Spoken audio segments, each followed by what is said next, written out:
Has been started. तो करते हैं जी आज का हमारा सेशन शुरू।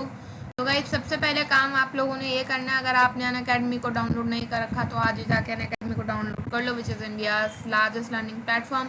और वहाँ पे जाके आपने मुझे फॉलो कर लेना है अगर अभी तक आपने फॉलो नहीं किया है। 19,000 तक हमारा परिवार पहुँच चुका है, यहाँ पे 19 के फॉलोअर्स हो चुके हैं। जल्दी से 20 के भी आप करवा दीजिए। ऑलरेडी आप लोगों ने 10 मिलियन व्यूज़ तो क्रॉस करवा ही दिए हैं, अब जल्दी हम 20 मिलियन के बहुत ही नियर बाय पहुंच चुके हैं, ठीक है। तो वो भी आप करवा देंगे ऐसी मैं आशा करती हूँ। तो गाइस यहाँ पे आप जैसे ही जाएंगे यहाँ पे आपको फ्री के कोर्सेज, स्पेशल क्लासेस, सब कुछ फ्री ऑफ कॉस्ट आप लोगों को मिल जाएगा देखने के लिए। देखो यार, पेड मटेरियल भी बहुत है, फ्री भी बहुत है, तो आप अपने हिसाब से आप जो भी आपको कंफर्टेबल फील होता है आप उसके हिसाब से आप अपने देखिए। सारे free courses free of cost है, स्पेशल क्लासेस जितने भी है सब फ्री है। हमारा इनफैक्ट काउंटडाउन सीरीज भी चल रहा है, तो यहाँ से आप जाके एक्सेस कर सकते हैं, ठीक है। तो गाइस करते हैं शुरू आज का हमारा सेशन। अच्छा, एक चीज़ और दिखानी थी, अगर आप अनअकैडमी पर प्लस का सब्सक्रिप्शन लेते हैं तो ये उसके बेनिफिट्स हैं जी। प्लस और आइकॉनिक के बीच का डिफरेंस है, आइकॉनिक में आपको एक पर्सनल कोच मिल जाता है जो कि प्लस में आपको नहीं मिलता। और हमारे बैच कोर्सेज सभी कोर्सेज के लॉन्च हो चुके हैं, पेपर 1 पेपर 2। तो इसके लिए अगर आप पेड कोर्स लेना चाहते हैं तो आप लोग प्लेटफॉर्म पर जाके ले सकते हैं, राइट। तो करते हैं शुरू। कहाँ गया, ये रहा। So guys, this is again by me, Tanya Bhati. I am the youngest assistant professor in Delhi University and number 1 top educator for economics and TUGC NET category. तो ये रहा जी आपका आज का पहला क्वेश्चन। अच्छा, एक बात और कहनी थी, जब आप अनअकैडमी डाउनलोड करोगे तो आपसे एक कोड मांगेगा साइन अप के टाइम, तो आप मेरा कोड यूज़ करना, तान्या लाइव, TANYALIVE। हर स्लाइड पे आपको एक कोड मिल जाएगा, ये आप लोगों को ज़रूर यूज़ करना है, तभी आप एक्सेस कर पाएंगे, okay. So guys, deficient demand unemployment occurs due to किस वजह से होता है? हेलो बसंती। कमी मांग बेरोजगारी के कारण होते हैं। क्या कारण होते हैं जी? अपर्याप्त कुल व्यय, अपर्याप्त कुल खपत, एक पूरी तरह से बेरोजगार श्रम शक्ति का अपर्याप्त उत्पादन, अपर्याप्त कुल बचत। बुक की अपडेट मैं आपको टेलीग्राम पे दे दूंगी। बुक के ऊपर अभी जोरों शोरों से काम चल रहा है हमारा, बस PYQs वाला सेक्शन पूरा ही होने वाला है। एक्चुअली हिंदी की वजह से हमें ज़्यादा टाइम लग गया, इंग्लिश में तो बुक ऑलरेडी रेडी थी, तो हिंदी की वजह से थोड़ा मुझे ज़्यादा टाइम लग रहा है क्योंकि मेरी हिंदी में स्पीड नहीं है और मुझे कम ही आता है हिंदी, लेकिन स्टिल आई एम ट्राइंग। ये तो उसी की वजह से थोड़ा सा ज़्यादा टाइम लग रहा है। हो जाएगा जल्द ही, 25 तक आप लोगों के सामने आ जाएगा, ओके। हाँ जी, तो डेफिशिएंट डिमांड कब होगी? देखो, डेफिशिएंट डिमांड क्या होती है? डेफिशिएंट डिमांड का मतलब होता है मांग में कमी, राइट। तो मांग में कमी आप लोगों की कब होगी? मांग में कमी तब होगी जब आपका इनसफिशिएंट एग्रीगेट एक्सपेंडिचर रहता है। हिंदी में बोले तो हम लोग अपर्याप्त कुल व्यय आप लोगों का रहता है, ठीक है। तो बेसिकली यहाँ पे जितना फुल एम्प्लॉयमेंट के लिए हमें डिमांड चाहिए, जितना एग्रीगेट एक्सपेंडिचर चाहिए, वो हमारा नहीं हो पाता, कमी रहती है एग्रीगेट एक्सपेंडिचर के अंदर। और हाँ जी, तो आप इसको ऐसा भी समझ सकते हो, एग्रीगेट डिमांड कम है, एग्रीगेट सप्लाई ज़्यादा है, तो decline in demand for the product. अब देखो, आप जिन चीज़ों की डिमांड नहीं करोगे, है ना, तो वो लोग जो फैक्ट्री में काम कर रहे हैं, कहीं भी वो वर्क कर रहे हैं, तो वो तो बेरोजगार हो ही जाएंगे ना। अगर आप उनकी डिमांड नहीं करेंगे, एग्रीगेट एक्सपेंडिचर में कमी रह जाएगी। तो दैट्स वाई करेक्ट आंसर है टू बी ए आपका हो जाएगा, ओके। लो जी, सेकेंड क्वेश्चन है न्यूमेरिकल, थोड़ा सा ध्यान से आप सॉल्व कीजिएगा। What increase in investment is needed to raise income by rupees 4,000 crore if MPC is 0.75? How much increase will there be in consumption and saving due to this increase in income? बहुत ही simple सा question है। अगर MPC की value 0.75 है तो आपको बताना है कितना इन्वेस्टमेंट में चेंज करना पड़ेगा। अगर इनकम में हम लोग चेंज लाना चाहते हैं, 4,000 करोड़ का हम लोग चेंज इनकम के अंदर लेकर आना चाहते हैं, ठीक है। हिंदी वाले हिंदी देख लें। रुपए में आय बढ़ाने के लिए निवेश में क्या वृद्धि की आवश्यकता है? 4,000 करोड़। अगर MPC 0.75 है, आय में इस वृद्धि के कारण उपभोग और बचत में कितनी वृद्धि होगी? 3,000, 1,000, 5,000 या फिर 6,000? और right, so guys, second question का भी हमारे पास आंसर आना शुरू हो चुका है और आंसर आ रहा है 1000। कैसे आया जी? आप लोगों को दिखाते हैं जिनको दिक्कत आ रही है समझने में। देखिए, ये पूरा का पूरा जो क्वेश्चन है किसके ऊपर बेस्ड ऑन है? ये पूरा क्वेश्चन है आप लोगों का मल्टीप्लायर के ऊपर बेस्ड ऑन है, ठीक है। तो मल्टीप्लायर के ऊपर बेस्ड ऑन है। मल्टीप्लायर के साथ आप लोगों ने कैसा चलना था ये मैं आप लोगों को बता देती हूँ। देखिए, मल्टीप्लायर को आप लोग हिंदी में गुणक भी कहते हैं, ओके। तो गुणक का फॉर्मूला होता है 1/1 माइनस MPC। ये फॉर्मूला तो है ही है। इसके अलावा गुणक का एक और फॉर्मूला होता है डेल्टा Y अपॉन में डेल्टा I। देखो गुणक बताता क्या है, गुणक आपको यही बताता है, मल्टीप्लायर आपको ये बताता है इन्वेस्टमेंट में चेंज होने की वजह से इनकम में कितना चेंज होने वाला है, this thing will be tell by multiplier गुणक, ठीक है। तो डेल्टा वाई अभी हमें दे रखा है, कितना दे रखा है डेल्टा वाई हम लोगों को 4000 दे रखा है। रिप्लेसमेंट कर रही हूँ और मैंने कुछ भी नहीं किया, सिर्फ मैं रिप्लेसमेंट कर रही हूँ। एमपीसी भी आप लोगों को 0.75 दे रखा था। तो आप यहाँ पे जब इसे सॉल्व करते हो 4000 divide by delta I 1 divide by 0.25, ठीक है। अब उसके बाद करानी है क्रॉस मल्टीप्लिकेशन। तो क्रॉस मल्टीप्लिकेशन डेल्टा आई को आप 1 से कराओगे तो डेल्टा आई ही आएगा। मुझे कमेंट नहीं शो हो रहे, रिफ्रेश कर लो आप एक बार, वीडियो क्लोज करके दोबारा ओपन कर लो। 0.25 मल्टीप्लाई बाय 4000 इस तरीके से आपने लेके चलना है। पॉइंट के लिए यहाँ से 0 हटा दो तो आपको पता है 25 को 40 से मल्टीप्लाई कराओगे कितना आएगा, 1000 would be the right answer. तो इस तरीके से आप इसे यहाँ पे सॉल्व कर सकते हैं। Right, B would be the right option. यहाँ पे इसका प्रिंटेड सोल्यूशन भी मिल जाएगा आपको, स्लाइड पर मैंने करके दिखा दिया तो वो आपके लिए ज़्यादा आसान होगा। Which of the following equation explains the describe the quantity theory of money, QTM को कौन बताता है। निम्नलिखित में से कौन सा समीकरण पैसे की मात्रा सिद्धांत QTM का वर्णन करता है। तो guys this is basically the theory given by the classical economist, और क्लासिकल में किसने दी थी ये भी आप लोग मुझे कमेंट सेक्शन में बताएंगे। क्वांटिटी थ्योरी ऑफ मनी की क्वेश्चन तो पता नहीं है और साथ में ये भी बताना है क्वांटिटी थ्योरी ऑफ मनी दिया किसने था। राइट, क्या बात है, बहुत ही बढ़िया, आंसर्स हमारे पास आना शुरू हो गए हैं।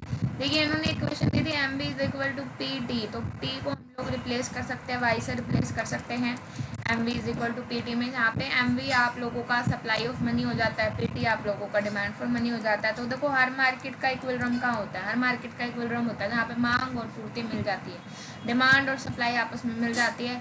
तो इनके हिसाब से ये मनी सप्लाई थी, ये वाली जो पूरी साइड है इनकी डिमांड फॉर मनी है, ठीक है। अगर जैसे ही ये ऊपर नीचे जाती है तो आपको पता है इकोनॉमी में क्या आएगा, इकोनॉमी में इन्फ्लेशन आ जाता है, प्राइस लेवल हमारे बढ़ जाते हैं, महंगाई हो जाती है। अच्छा, इसका लाइव एग्जांपल है हमारी डीमोनेटाइजेशन की वो रात, जब नोटबंदी वाली रात हुई थी। तो आप लोगों ने देखा था लोगों के पास पैसा बहुत था, हर तरफ पैसा ही पैसा, पैसा ही पैसा। अब समझ नहीं आ रहा था काले धन को कहाँ छुपाया जाए, तो लोगों ने सोना खरीदना शुरू कर दिया। अब सोना ऐसी चीज़ तो थी नहीं, रातों रात में वो बन जाता, मैन्युफैक्चर हो जाता। तो इस वजह से सोने की जो प्राइसेस थे वो काफ़ी ज़्यादा बढ़ गए थे, 55,000 रुपये तोला तक जो है सोना पहुँच गया था। तो इसी वजह से पूछा था। उनका सिंपल सा रिलेशन है यार, इकोनॉमी में अगर मनी सप्लाई बढ़ाओगे तो प्राइसेस तो बढ़ेंगे बढ़ेंगे, और बढ़ने से आपका आएगी इन्फ्लेशन। इन्फ्लेशन यानी कि मुद्रास्फीति, महंगाई आने वाली है। और मैंने आपको इसका रियलिस्टिक एग्जाम्पल भी जोड़ के बता दिया जो नोटबंदी वाले दिन रात को हुआ था। राइट, और फिशर ने दिया इसे वेरी गुड आंसर आ चुके हैं हमारे पास। Which among the following income hypothesis can also be known as fundamental psychological law के नाम से आप कौन सा जानते हैं। Relative income, permanent income, life cycle, या फिर एब्सोल्यूट इनकम हाइपोथेसिस के नाम से भी आप लोग इसे जानते हैं। निम्न आय परिकल्पना में से किसे मौलिक मनोवैज्ञानिक कानून के रूप में जाना जा सकता है। सापेक्ष आय परिकल्पना, स्थायी आय परिकल्पना, जीवन चक्र आय परिकल्पना, या फिर पूर्ण आय परिकल्पना। किसको आप लोग यहाँ पे जानेंगे। Which among the following hypothesis can also be known as fundamental psychological law के नाम से आप जानते हैं। तो देखिए केशियन का जो एब्सोल्यूट इनकम हाइपोथेसिस होता है इसको हम लोग फंडामेंटल साइकोलॉजिकल लॉ के नाम से भी जानते हैं। इन्होंने कंजम्पशन फंक्शन दिया था, इन्होंने कौन से वाला याद है ना, वो पढ़ते हो C is equal to C bar plus B Y. किसकी देन है, केशियन की तो देन है। केशियन ने इसको 1936 में दिया था, और आप इसे फंडामेंटल साइकोलॉजिकल लॉ के नाम से भी जानते हैं। In this hypothesis Keynes describe short run consumption function which is linear in nature. अच्छा, लीनियर इन नेचर का मतलब क्या होता है। लीनियर इन नेचर का मतलब होता है जिसकी पावर आगे बढ़ नहीं सकती, एक से ज़्यादा हो नहीं सकती, that's why it is linear in nature. Right, तो इस तरीके से हम इसे यहाँ पे लेके चलेंगे। लो जी, अगला क्वेश्चन बहुत ही बढ़िया। Fisher quantity theory of money के चीज़ के ऊपर बेस्ड होना है। देखो पहले आपने पढ़ा था क्वांटिटी थ्योरी ऑफ मनी की क्वेश्चन, क्या है आपको बताने की चीज़ के ऊपर बेस्ड है। Full employment of resources, less unemployment of resources, lack of employment, full unemployment of resources. यार ये बता देना, ऐसा तो नहीं मेरी स्पीड बहुत ज़्यादा फास्ट है, आप टैकल नहीं कर पा रहे हैं, ठीक है। एक बार कमेंट सेक्शन में मुझे ये बता दीजिएगा। फिशर की मात्रा का सिद्धांत किस पर आधारित है। संसाधनों का पूर्ण रोजगार, संसाधनों की कम बेरोजगारी, रोजगार का अभाव, संसाधनों की पूर्ण बेरोजगारी। तो देखिए ये जो पूरी की पूरी समस्या है ना हमारी, ये फुल एम्प्लॉयमेंट की है। हम हमेशा ये कोशिश करते हैं कि इकोनॉमी के अंदर, अर्थव्यवस्था के अंदर फुल एम्प्लॉयमेंट आ सके, पूर्ण रोजगार जो आ सके। So A would be the right answer. Full employment of resources आप लोगों को यहाँ पे देखने को मिलेगा, संसाधनों का पूर्ण रोजगार आपको यहाँ पे देखने के लिए मिलता है। ठीक है, अच्छा कब आई थी, थोड़ा सा ईयर्स आप याद कर लीजिएगा। ये आई थी 1911 में फिशर ने इस थ्योरी को दिया था। The theory was written in the book, इनकी एक किताब आया था परचेजिंग पावर ऑफ मनी के अंदर इन्होंने अपनी इस किताब को यहाँ पे ये लिखा था। Right, so money quantity theory of money is based on the full employment of resources where money is exogenously determined. इसको क्या कहता है, 1911 में आया था, अमेरिका अर्थशास्त्री थे एडविन फिशर, और पैसे की क्रय शक्ति नाम का इनका किताब था। तो आपसे ही पूछ सकते हैं कि पैसे की क्रय शक्ति परचेजिंग पावर ऑफ मनी किसकी बुक है, तो फिशर की बुक का याद रखना। ठीक है, एक तीर से दो निशाने, एक क्वेश्चन करते हो तो दो निशाने मार लिया करो। ओके, कई बार दो से ज़्यादा भी लग जाते हैं, कई बार चार निशाने भी हो जाते हैं, चार ऑप्शन के बारे में अगर हम लोग डिस्कशन करें। हाँ जी बिल्कुल, क्लासिकल इकोनॉमिक्स थे जी Fisher.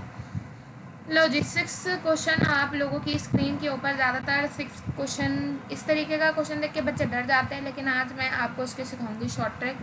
The following information available for an economy, एक इकोनॉमी के लिए इन्फॉर्मेशन दिया गया है। On the basis of this information income method को यूज़ करो, यानी कि आय विधि को यूज़ करो। फिर आय विधि को यूज़ करके आप लोगों को बतानी है डोमेस्टिक इनकम भी बतानी है, और दूसरी चीज़ आप लोगों को यहाँ पे बतानी है नेशनल इनकम। तो दो बातें बतानी है जी कुल मिला के आप लोगों ने, और वो दो बातें कौन सी है आपको पता है, what are the 2 things which you have to tell. और इसके अलावा हिंदी नहीं है, इसकी सिर्फ इंग्लिश है, तो इंग्लिश में ही आप लोग देख के बताइए।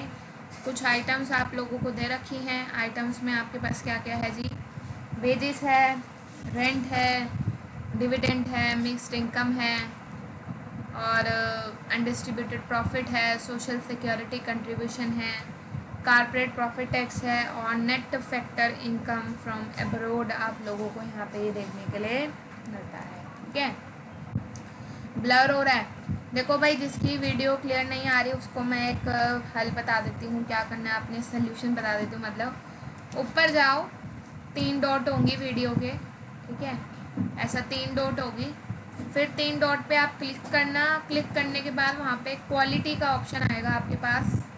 क्वालिटी में जाके आपने सबसे हायर पिक्सल की क्वालिटी को सेलेक्ट कर लेना है। सबसे हायर पिक्सल की क्वालिटी इस वीडियो में आपको 480 पिक्सल शो हो रही होगी, तो 480 पिक्सल को वहाँ से सेलेक्ट कर लो, फिर आपका क्लियर हो जाएगा वीडियो और आपको देखने में दिक्कत नहीं होगी। हाँ भाई, तो डोमेस्टिक इनकम यानी कि घरेलू आय और राष्ट्रीय आय आप लोगों को बतानी है कि कितनी आने वाली है। ऑलराइट, हाँ जी, तो आंसर्स हमारे पास आना शुरू हो गए हैं और सी को दे रहे हैं। सी बिल्कुल ही आप लोगों का सही जवाब है, it is the correct option आप लोगों को देखने के लिए मिलेगा। अब देखते हैं ये आया कैसे और किस तरीके से आप लोगों ने इसे यहाँ पे क्या करना था, किस तरीके से आप लोगों ने इसको यहाँ पे सॉल्व करना था। राइट, तो देखिए 2 तरीके हैं इस चीज़ को करने के। पहले मैं आप लोगों को बता देती हूँ, क्या बता देती हूँ, यस हाँ जी, तो बट आई वाज सेइंग कुल मिला के इस चीज़ को करने के आपके 2 तरीके हैं। तो पहले हम आपको शॉर्टकट मेथड बता देते हैं कि शॉर्टकट मेथड से आप लोग यहाँ पे किस तरीके से कर सकते हैं। उसके बाद फिर लॉन्ग मेथड तो है ही है करने के लिए, ठीक है। पहले आपको शॉर्टकट मेथड बता देते हैं थोड़ा सा। ऑप्शंस को जूम करना, ऑप्शंस को जूम करूँगी तो क्वेश्चन हट जाएगा। देखिए नेशनल इनकम में डोमेस्टिक और नेशनल में किस चीज़ का डिफरेंस होता है। डोमेस्टिक मतलब मैं सिर्फ अगर इंडिया की बाउंड्री में निकाल रही हूँ कि इंडिया में कितने पैसे कमाए जाते हैं। नेशनल मतलब इंडिया का पूरा ट्रेड, मिला मुलूक है, सारी चीज़ें, अमेरिका के साथ क्या हुआ, ऑस्ट्रेलिया के साथ क्या हुआ, सब कुछ मतलब कर करके हम लोग यहाँ पे निकालते हैं, वो आपका नेशनल होता है। तो दोनों में क्या फ़र्क होता है, when we talk about domestic और नेशनल के डिफरेंस की बात करूँ तो दोनों में NFIA का डिफरेंस होता है। NFIA क्या होती है, NFIA होती है आपकी net factor income from abroad. Right, तो अभी डोमेस्टिक और नेशनल जो भी दोनों आंसर होंगे, net factor income from abroad कितनी है, 9000। दोनों का डिफरेंस जो है कितना होना चाहिए, दोनों का डिफरेंस जो है आप लोगों को यहाँ पे 9000 देखने के लिए मिलना चाहिए। 9000 का मतलब क्या है जी, 9000 का मतलब है 9000। ओके, तो 9000 वुड बी द मतलब डिफरेंस दोनों के अंदर होना चाहिए। ओके, तो अब यहाँ पे आप लोग देख सकते हैं ऑप्शंस में से अपना मैच कर सकते हैं कि कुछ में 9000 का डिफरेंस है। हाँ जी बिल्कुल, 1 आवर की क्लास है। देखो बी में भी है और सी में भी है, इससे पता लग गया ए और डी तो हो नहीं सकते, ठीक है, 2 ऑप्शन तो एलिमिनेट हो गए। शॉर्ट ट्रिक मैं आपको इसलिए बता रही हूँ, हो सकता है पेपर में आपका इसी ट्रिक से आंसर निकल जाए, ठीक है। हमारा यहाँ नहीं निकल रहा क्योंकि यहाँ पे आप फंस गए हो, क्योंकि मैंने आपको जानबूझ के फंसाया है। 2 ऑप्शन मैंने ऐसे ही दिए थे कि जिनमें 2000 का डिफरेंस हो, लेकिन आपको पता होना चाहिए कि ऐसी शॉर्ट ट्रिक भी आप अप्लाई कर सकते हो, ठीक है। तो चलो भाई, इतना पता लगने के बाद अब आपको लगाना पड़ेगा नेशनल इनकम का फॉर्मूला। नेशनल इनकम का कौन सा फॉर्मूला लगाना है, मेरे सारे लेक्चर्स पड़े हुए हैं यूट्यूब के ऊपर, ठीक है। जिसको नेशनल इनकम नहीं आती, डर लगता है, भाई जाके देख लेना, 7-8 मिनट में पूरे अच्छे से नेशनल इनकम समझा रखी है और सब समझ आ जाएगी, हर एक मेथड वहाँ पे क्लियर करा हुआ है, ठीक है। National income Tanya Bhatia Unacademy डालना, सब कुछ मिल जाएगा आपको यूट्यूब के ऊपर, एक एक चीज़ आपको पता लग जाएगी, ओके। अच्छा अभी देखो, इसमें वेजिस है, रेंट है, इंटरेस्ट है, डिविडेंड है, मिक्स इनकम है। तो इतनी बात तो समझ आई गई है आपको, इनकम मेथड यहाँ पे यूज़ होना है। और इनकम मेथड जब भी हम लोग यूज़ करते हैं तो इनकम मेथड से हमारा निकल कर आता है, क्या निकल कर आता है जी, इनकम मेथड से आप लोगों का डोमेस्टिक इनकम निकल कर आएगी, ऑलराइट। तो उसमें हम क्या करते थे, compensation of employees, compensation of employees में सिर्फ आप लोगों का वेजिस है। वेजिस के बाद आप लोग लेते हैं ऑपरेटिंग सरप्लस, ऑपरेटिंग सरप्लस में रेंट, इंटरेस्ट और प्रॉफिट। प्रॉफिट डिविडेंड जो प्रॉफिट का ही पार्ट होता है तो मैंने यहाँ पे ले लिया, और साथ में मिक्स्ड इनकम ले लिया, ठीक है। मिक्स्ड इनकम अनडिस्ट्रीब्यूटेड प्रॉफिट, ये भी प्रॉफिट का पार्ट है। कॉर्पोरेट प्रॉफिट टैक्स, ये भी प्रॉफिट का पार्ट है। सोशल सिक्योरिटी कंट्रीब्यूशन अगर तो भाई मालिक दे रहा है तो आप लोगे, अगर एम्प्लॉय ने खुद लिया तो आप नहीं लोगे, ठीक है। तो यहाँ पे सब चीज़ें एम्प्लॉयर ने दी है, हमारी मालिक ही दे रहा है सोशल सिक्योरिटी कंट्रीब्यूशन जो है, ठीक है। ये रहा 700। तो अब फॉर्मूला आप लोगों को पता लग गया है, उठा के रख दीजिए आप सारी वैल्यू। ये रहा 16,000, ये सब रख के आपका आ रहा 31,200। फिर से नेशनल इनकम निकालनी है, ऐसा मैंने आपको बताया ही था, दोनों में सिर्फ NFIA का फ़र्क होता है। NFIA को आप कर दीजिए प्लस, यानी कि 31,200 plus 9,000 crore, which will come out to be 40,200 जो है आप लोगों को आंसर देखने को मिलेगा। So that's why correct answer to be this, okay. लो जी, 7th क्वेश्चन जूम हटा देते हैं, अब क्वेश्चन चला गया वो वाला। In cash balance approach price level is affected that part of money which people hold in the form of cash for dash. किसके लिए होल्ड करके चलते हैं, राइट। हाँ जी, इसी ट्रिक से सॉल्व हो जाएंगे। इनकम मेथड क्या प्रोडक्ट मेथड होगा, वो भी इससे हो जाएगा, कोई ऐसी टेंशन की बात नहीं है, बस आपको ट्रिक्स पता होना चाहिए। ट्रिक्स मैंने अपनी वीडियो में बता रखी है, आप जाके उसको देख सकते हैं जी, ओके। क्योंकि देखो यहाँ पे मेरे पास टाइम कम है, क्वेश्चन ज़्यादा है, तो मैं ज़्यादा अच्छे से आपको एक क्वेश्चन पे ज़्यादा टाइम नहीं लगा सकती, लेकिन वहाँ पे आप जाके देख सकते हो। कैश बैलेंस में प्राइस लेवल पैसे के उस हिस्से से प्रभावित होता है जिसे लोग डैश के लिए कैश के रूप में रखते हैं। लेन देन का उद्देश्य, सट्टा का उद्देश्य, ए और बी दोनों, या फिर इनमें से कोई भी नहीं होने वाला, ऑलराइट। देखिए कैश बैलेंस अप्रोच की अगर मैं बात करूं तो यहाँ पे जो लोग पैसा रखते हैं किसके लिए रखते हैं, सबसे पहले राइट आंसर दिया अनन्या ने। देखो मैं रैंडमली किसी भी क्वेश्चन में किसी का भी नाम आपका आ सकता है, जो पहले जवाब देगा वो be attentive in the class, okay. जैसे मैंने 7th में अनाउंस किया, किसी भी क्वेश्चन में मैं एकदम से अनाउंस कर दूंगी, हर एक क्वेश्चन में अनाउंस करना पॉसिबल नहीं होता। इन cash balance approach price level is affected by that part of money in which people hold in the form of cash for the transaction purpose.